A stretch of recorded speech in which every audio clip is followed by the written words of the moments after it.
जब हम मुसीबत में फंस जाते हैं तो हमें कोई रास्ता नहीं दिखता, संसार दुनिया का आदमी कोई भी मदद नहीं करता, फिर इंसान भगवान के आगे प्रार्थना करता है। प्रार्थना कैसे करता है उसके बारे में इस वीडियो में जानेंगे। अगर वीडियो अच्छी लगी तो शेयर करें और हमारे चैनल को सब्सक्राइब करें। और भगवान के आगे ऐसे बोलता है, भगवान परमात्मा मेरी पुकार कब सुनेगा। साधना। परमात्मा कोई व्यक्ति नहीं है जो तुम्हारी पुकार सुने, तुम्हारी पुकार पूरी करे। ये परमात्मा के संबंध में व्यक्ति होने की धारणा बिल्कुल छोड़ दो। इसी मूर्खतापूर्ण धारणा के कारण जमाने भर के अंधविश्वास पैदा हुए हैं। मनुष्य जाति की सारी अंधविश्वासी परंपराओं की बुनियाद में ये धारणा है कि परमात्मा एक व्यक्ति है। इसलिए मूर्तियां बनी और मूर्तियों के सामने लोग बैठे हैं, आरती के थाल सजाए, दिए जलाए आरती उतार रहे हैं, भोग लगा रहे हैं, समय बर्बाद कर रहे हैं। खुद की बनाई हुई मूर्तियों के सामने आदमी आरती उतार रहा है।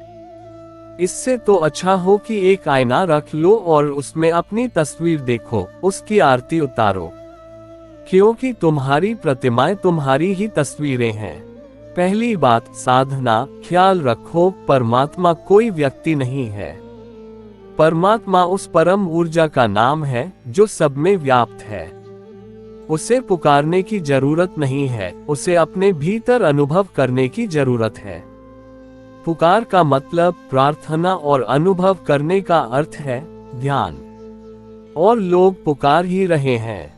गुंबजों पर चढ़ कर पुकार रहे हैं, मीनारों पर चढ़ कर पुकार रहे हैं कि शायद मीनार ऊंची है।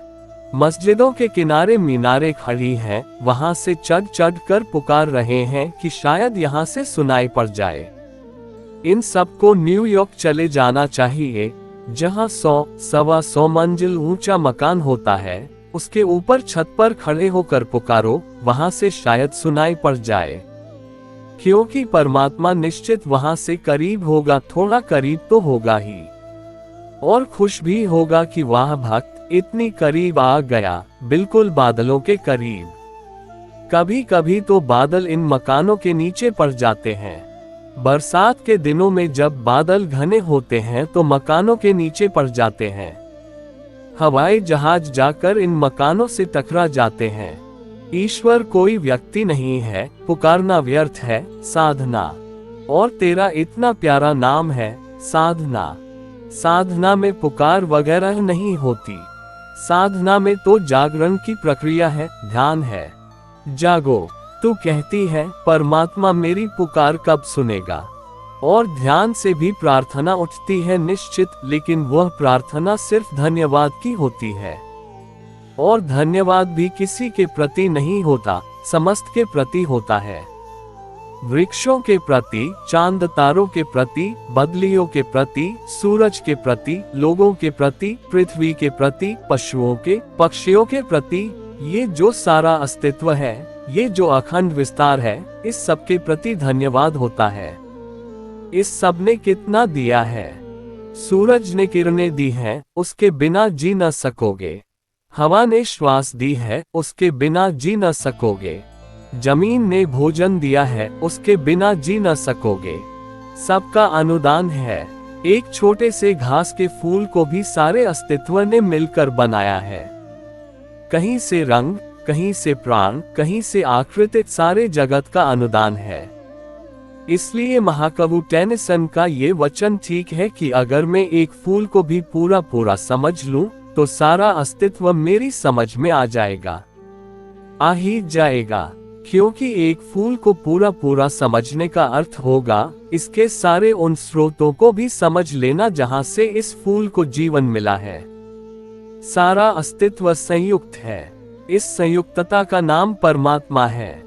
पुकारो मत, ध्याओ। ध्यान में डूबो। मौन पुकार तो तुम्हारा उपद्रव ही रहेगी। पुकार कौन करेगा? मन ही करेगा। और मन शोरगुल से भरा है। मांगेगा क्या? धन मांगेगा, पद मांगेगा, प्रतिष्ठा मांगेगा। मन तो भिखमंगा है, मांगना ही उनका धंधा है। और परमात्मा भिखमंगों से नहीं संबंधित हो पाता। उससे संबंधित होना हो, सम्राट होना चाहिए। मांग छोड़ो और अपने भीतर के आनंद में मस्त हो, लीन हो, तल्लीन हो। उसी मस्ती में अचानक तुम पाओगे जिसे इतने दिन पुकारा और नहीं मिला, वह बिना पुकारे आ गया है। व्यक्ति की तरह नहीं आता, एक ऊर्जा की तरह आता है, एक विस्फोट की तरह आता है। तुम्हारे भीतर एक क्रांति की तरह आता है, एक झंझावात की तरह झाड़ ले जाता है सब कूड़ा करकट।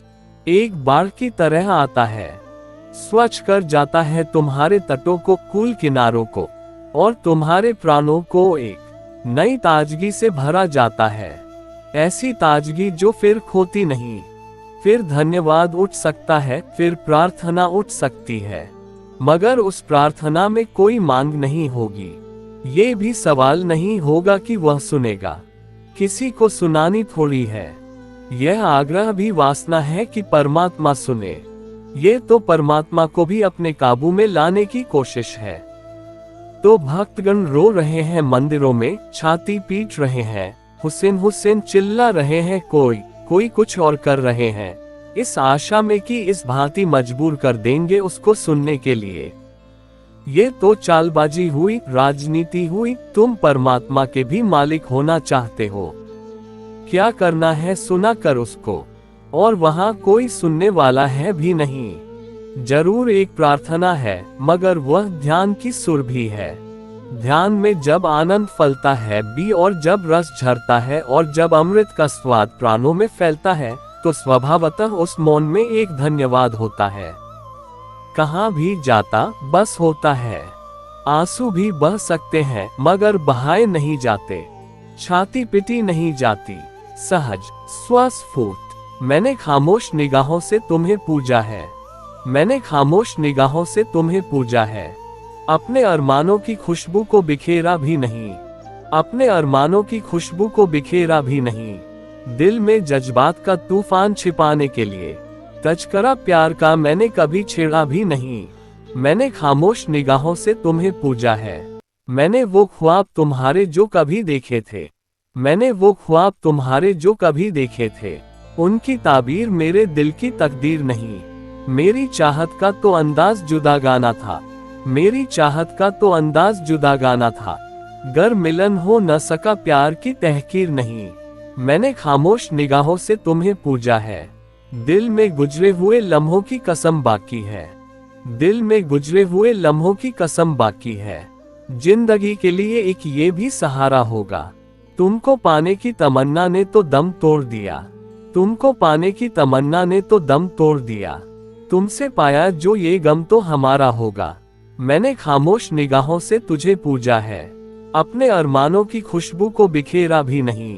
दिल में जज्बात का तूफान छिपाने के लिए तस्करा प्यार का मैंने कभी छेड़ा भी नहीं। मैंने खामोश निगाहों से तुम्हें पूजा है। ध्यान से एक खामोश प्रार्थना उठती है। कुछ कहा नहीं जाता, कुछ बोला नहीं जाता, बस चुपचाप ही एक निवेदन हो जाता है निःशब्द। और तभी प्रार्थना सत्य है। और जब प्रार्थना में अपूर्व प्रसाद है, अनहद नाद है, असीम आनंद है,